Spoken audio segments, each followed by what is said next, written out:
Very good morning my dear students. Last class में हमने किया शब्द विचार, वर्तनी विचार, उसके बाद उपसर्ग, प्रत्यय, ये सब हमने किया। आज हम करने जा रहे हैं जो आप ये लेसन से बहुत वाकिफ भी है। ये 4 लेसन है, संज्ञा, लिंग, वचन और कारक। बच्चों, इन लेसनों को पढ़ने के बाद आपको क्या क्या जानकारी प्राप्त होगी। सबसे पहले हिंदी भाषा का शुद्ध ज्ञान आपको प्राप्त होगा, क्योंकि बिना व्याकरण के कोई भी भाषा शुद्ध रूप से पढ़ा या लिखा नहीं जा सकता, आप जानते ही है। दूसरा है शब्द भंडार में वृद्धि होगी, आपका वोकैबुलरी बहुत बढ़ेगी। तीसरा है नए शब्द का निर्माण होगा, यानी नए नए शब्द को आपको जानकारी मिलेगी। जितने आप लोग ग्रामर पढ़ेंगे उतना ही आपका शब्द भंडार वृद्धि होगा, क्योंकि नए शब्द की जानकारी आपको प्राप्त होगी। उसके बाद चौथा है लेखन शैली का विकास होगा, यानी राइटिंग स्किल्स में भी बढ़ोतरी होगी।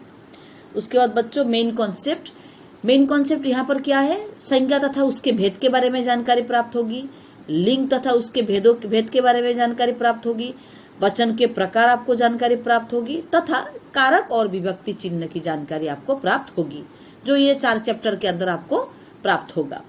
बच्चों, सबसे पहले हम लोग चलते हैं संज्ञा को लेकर। बच्चों, जब आप छोटे बच्चे थे तब आपको संज्ञा के नाउन, व्हाट इज नाउन, एकदम इजी था। Naming words are called noun. लेकिन आप अभी छोटे नहीं है, आप थोड़े बड़े हो चुके हैं, इसीलिए नाउन के लिए जैसे कि नाउन पहले भी आप लोगों ने जब हिंदी में भी नाउन पढ़ा था तो नाउन के 3 भेद मिला था। क्या क्या मिला था? प्रॉपर नाउन, कॉमन नाउन और एब्स्ट्रैक्ट नाउन। लेकिन अब 2 नाउन और माने दो नाउन और अलग करके आपको प्राप्ति होगी। फॉर एग्जाम्पल, पहले डेफिनेशन देखते हैं, उसके बाद एग्जाम्पल में जाएंगे। संज्ञा किसे कहते हैं? किसी व्यक्ति, स्थान, वस्तु और भाव आदि के नाम को संज्ञा कहते हैं। यानी कोई भी खास व्यक्ति, खास जगह, प्राणी, वस्तु और भाव का मतलब है फीलिंग्स, तुम जो फील करते हो उसे संज्ञा कहते हैं। उसके बाद संज्ञा के भेद, इस साइड में देखिए संज्ञा के भेद। संज्ञा के 5 भेद है: व्यक्तिवाचक, जातिवाचक, भाववाचक, समूहवाचक, द्रव्यवाचक। बच्चों, फर्स्ट 3 व्यक्तिवाचक, जातिवाचक, भाववाचक आप लोग पढ़ चुके हैं, लेकिन लास्ट 2 इस साल नया करके आप लोग को जानकारी प्राप्त होगी, वो है समूहवाचक और द्रव्यवाचक। समूह का मतलब है ग्रुप, यानी झुंड, दल, यानी एक से ज्यादा जहां पर चीज के बारे में बात होगी वहां हो जाएगा समूह। और द्रव्य का मतलब है सामान, चीज, जैसे कि मेटल है, कॉपर है, ये सब जो है ना, जो चीज है ना, इन सबको कहा जाता है द्रव्यवाचक। द्रव्य का सिंपल मीनिंग चीज। अब व्यक्तिवाचक संज्ञा का डेफिनेशन देखते हैं। जिन संज्ञा शब्दों से किसी विशेष व्यक्ति, विशेष स्थान और विशेष वस्तु आदि के नाम का पता चलता है, उन्हें व्यक्तिवाचक संज्ञा कहते हैं। मैं बता चुकी हूँ, खास व्यक्ति, खास जैसे कि जीसस क्राइस्ट यानी यीशु। उसके बाद खास जगह दिल्ली, खास विशेष वस्तु, रामायण, महाभारत, ये सब खास है। उसके बाद आदि आपको इसको जानकारी प्राप्त होगी। उसके बाद दूसरा है जातिवाचक संज्ञा।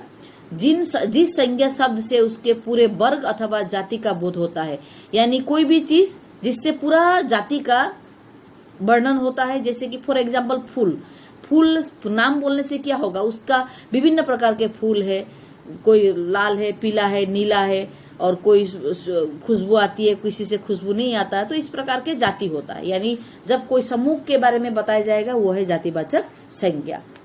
तीसरा है बच्चों भाववाचक संज्ञा। लेफ्ट की ओर देखिए। जिन संज्ञा शब्दों से किसी प्राणी या वस्तु की स्थिति, भाव और दशा आदि का पता चलता है, उन्हें भाववाचक संज्ञा कहते हैं। यानी जहां पर आप फील करते हैं, तो आप मुख से आप छूकर, आप सूंघकर फीलिंग नहीं होती है, बल्कि आप फील करते हो, आपका एहसास जब होता है वो है भाववाचक संज्ञा। जैसे थकान आप फील कर सकते हैं, मुस्कुराहट, लड़ाई, बहाव आदि। उसके बाद बच्चों चौथा है, 4th है द्रव्यवाचक। जो संज्ञा शब्द किसी धातु, द्रव्य या पदार्थ का बोध कराता है, धातु का मतलब है मेटल्स आदि का बोध कराता है, उससे कहते हैं द्रव्यवाचक संज्ञा। जैसे 2 किलो आटा यहाँ पर भाव है, सोना यहाँ पर भाव है, भैंस का दूध यहाँ पर वस्तु है, इसीलिए है वस्तुवाचक, द्रव्यवाचक संज्ञा। उसके बाद नेक्स्ट है और ये लास्ट है समूहवाचक संज्ञा। जो संज्ञा शब्द एक ही जाति के व्यक्ति या वस्तुओं के समूह का बोध कराता है उन्हें समूहवाचक संज्ञा कहते हैं। जैसे कि ढेर सारे चाबियां जब मिलकर एक बनाया जाता है, यानी एक चीज में बांध कर रखा जाता है। मान लीजिए गोदरेज का चाबी है, मान लीजिए अलमीरा का चाबी है, मान लीजिए घर का चाबी है, मान लीजिए किचन का चाबी है। जब सब चाबियों को एक ही गुच्छे के अंदर रखा जाता है उसे कहते हैं चाबियों का गुच्छा। तो ये समूह है, इसीलिए ये समूहवाचक संज्ञा है। और नेक्स्ट और एक एग्जांपल देख सकते हैं, भारतीय सेना। यहाँ पर एक सेना नहीं बल्कि ढेर सारे हैं, इसलिए ये ज्यादा है, इसलिए समूह है, इसलिए इसको कहते हैं समूहवाचक संज्ञा। ये सब इजी है बच्चों। नेक्स्ट है लिंग। लिंग का डेफिनेशन मैं पढ़ देती हूँ। लिंग का मतलब है जेंडर। हिंदी में 2 जेंडर है, एक है मस्कुलाइन और फेमिनाइन। जैसे कि इसका मैं हिंदी में परिभाषा पढ़ रही हूँ, डेफिनेशन पढ़ रही हूँ। संज्ञा के जिस रूप से उसके पुरुष जाति या स्त्री जाति का के होने का पता चलता है उसे लिंग कहते हैं बच्चों। जैसे कि राम ये पुरुष है इसलिए पुरुषवाचक है, सीता स्त्री है इसलिए ये स्त्रीलिंग है, यानी पुल्लिंग और स्त्रीलिंग। संज्ञा के जिस रूप से पुरुष जाति या स्त्री जाति का पूरा जाति का, स्त्री के पूरे जाति, पुरुष का पूरा जाति का होने का पता चलता है उसे लिंग कहते हैं। हिंदी में 2 लिंग है, जैसे कि पुल्लिंग पुरुष जाति का बोध कराने वाले शब्दों को पुल्लिंग कहते हैं। जैसे लड़का, बंदर, शेर, बैल, ये सब लड़का जाति का बोध कराता है, इसीलिए ये है पुल्लिंग। स्त्रीलिंग है, स्त्री जाति का बोध कराने वाले शब्दों को स्त्रीलिंग कहते हैं। जैसे लड़की, लड़का का ऑपोजिट जेंडर लड़की, बंदर का बंदरिया, शेर का शेरनी, बैल का गाय, नौकर का नौकरानी, यानी ये सब स्त्री जाति का सूचक है, स्त्री जाति का बोधक है, इसलिए ये है स्त्रीलिंग। नेक्स्ट चैप्टर आते हैं बच्चों वचन। वचन का इंग्लिश है आपका नंबर। जैसे कि आप लोग जान चुके हैं सिंगुलर नंबर, प्लूरल नंबर। ये कितना है? 1 है, तो ये सिंगुलर नंबर, हिंदी में एक वचन। 1 के बाद 2, 3, 4, हजार, करोड़ जो भी कहिए, यानी 1 से ज्यादा जहां बोध होता है, जानकारी प्राप्त होती है, उसे कहते हैं बहुवचन। अब मैं डेफिनेशन पढ़ देती हूँ। संज्ञा शब्दों के जिस रूप से एक या अनेक होने का बोध होता है उसे वचन कहते हैं। यानी एक होने पर या 1 से ज्यादा होने पर जो बोध होता है उसे कहते हैं वचन। हिंदी में वचन के 2 भेद है, एक वचन और बहुवचन, सिंगुलर नंबर और प्लूरल। एक वचन का डेफिनेशन क्या है बच्चों? देखिए, शब्द के जिस रूप से एक व्यक्ति, पदार्थ अथवा स्थान का बोध हो उसे एक वचन कहते हैं, यानी एक के बारे में बताना। जैसे गुड़िया, अगर बहुवचन करना है गुड़िया को, या के ऊपर चंद्रबिंदी डाल देना है। मेज, पुस्तक, गाड़ी, घोड़ा, रेल, रोटी, कमरा, यानी एक एक के बारे में बताया, इसीलिए है एक वचन। उसके बाद बहुवचन का डेफिनेशन देखिए, शब्द के जिस रूप से एक से अधिक व्यक्तियों, पदार्थों अथवा स्थानों का बोध हो उसे बहुवचन कहते हैं। जैसे पत्र, पत्रिका, पत्रिका एक वचन, पत्रिकाएं बहुवचन। संतरा एक वचन, संतरे बहुवचन। उसने एक वचन, उन्होंने बहुवचन। मैं एक वचन, हम बहुवचन। पीला एक वचन, पीले बहुवचन। तो एक यानी एक वचन, 1 से ज्यादा बहुवचन। बच्चों लास्ट चैप्टर आज का, ये लिंग, वचन, ये सब आपको खाली दोहराने से काफी है, क्योंकि लास्ट 2-3 सालों से आप ये सब पढ़ के आ रहे हैं और इंग्लिश में तो आप लोगों ने पढ़ा ही है। लास्ट चैप्टर है कारक। कारक का इंग्लिश से केस।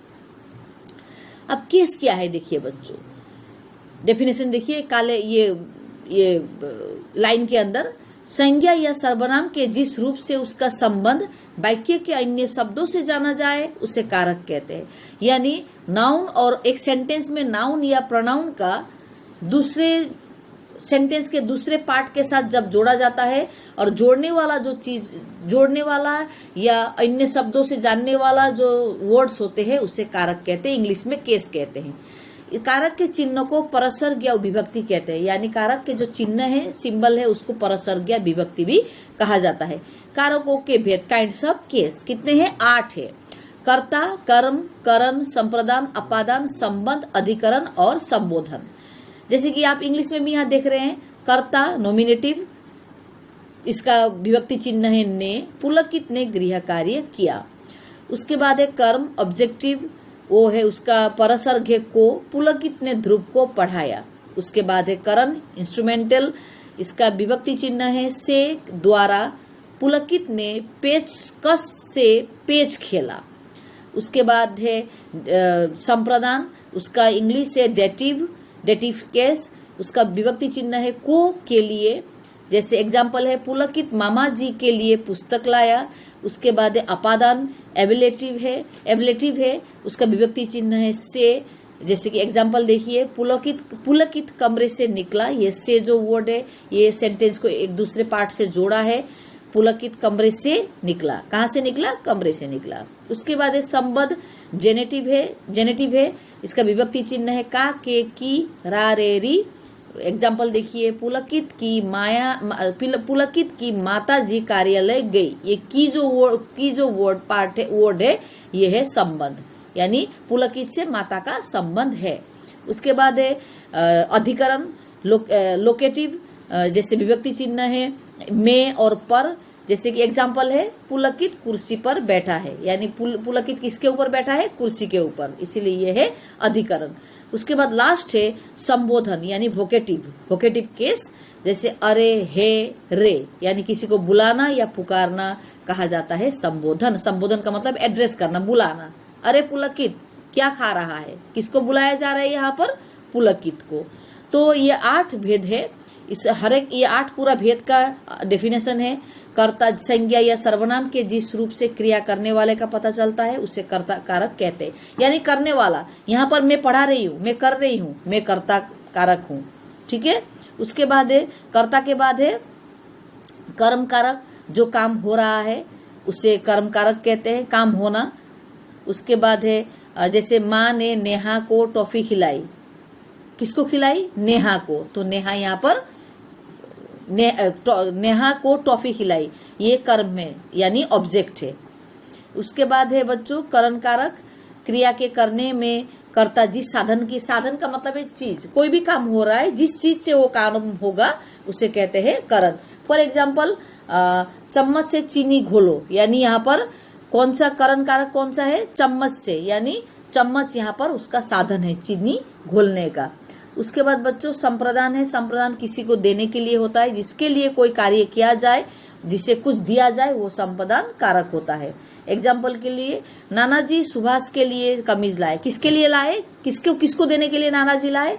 सुभाष के लिए, इसलिए ये है संप्रदान कारक। उसके बाद है बच्चों अपादान कारक, एक दूसरे से चीज से अलग हो जाता है। जैसे बालक छत से गिरा, यानी बालक कहाँ से अलग हो गया? छत से, तो ये एक चीज से दूसरा चीज से अलग हो जाना, ये है अपादान कारक। उसके बाद है संबंध, यानी एक चीज के साथ दूसरा व्यक्ति का संबंध होता है। एग्जाम्पल देखिए, मधु का भाई आ गया, यानी मधु और भाई का संबंध है, इसलिए संबंध कारक है। उसके बाद अधिकरण कारक, जिस पद से क्रिया के आधार का मतलब है सपोर्ट। जैसे कि अब मैंने मोबाइल रखा है मोबाइल स्टैंड के ऊपर, तो मोबाइल का आधार किया है ये स्टैंड, तो इसीलिए है अधिकरण कारक। एग्जाम्पल में देखिए बच्चों, पुस्तक मेज पर है, पुस्तक का आधार किया है, पुस्तक कहाँ रखा गया है? मेज पर, तो ये अधिकरण कारक है। लास्ट है शब्द के जिस रूप से किसी को पुकारा जाए या बुलाया जाए उसे कहते हैं संबोधन कारक। जैसे एग्जाम्पल, अरे लखन पानी तो पिला दे, हे भगवान अब क्या होगा? इस प्रकार से भगवान को पुकारा जाता है, और जो सामने आपके है उसको आप बुलाया जाता है, क्योंकि भगवान को आप नहीं देखते इसलिए उनको पुकारा जाता है, लेकिन सामने जो बैठा हुआ है उसको आप पुकार सकते हैं, यानी आप उसको बुला सकते हैं, इसलिए अरे लखन हे भगवान। बच्चों आज हम लोगों ने 4 चैप्टर किया। 4 चैप्टर अगर एक बार में ये आपको समझ में नहीं आता, इस वीडियो को 2-3 बार चला कर देखना, समझ में आ जाएगा। और समझने का आसान सी बात है, नाउन के बारे में बताया मैंने, जेंडर के बारे में बताया मैंने, नंबर के बारे में बताया और केस के बारे में बताया। ये 3-4 सालों से पढ़ के ही आ रहे हैं। और अगर आपको थोड़ी भी कंफ्यूजन है और आप क्लियर होना चाहते हैं तो एक्सरसाइज निकाल लेना, हर चैप्टर्स में एक्सरसाइज है। अगर एक्सरसाइज बुक में कर लीजिएगा, अगर वो आपका सही हो गया तो देखना कि आपका आपका ये लेसन सारा क्लियर है, इसलिए एक्सरसाइज सब सारा कर लेना। थैंक यू, आज के लिए इतना ही। आप सुरक्षित रहे।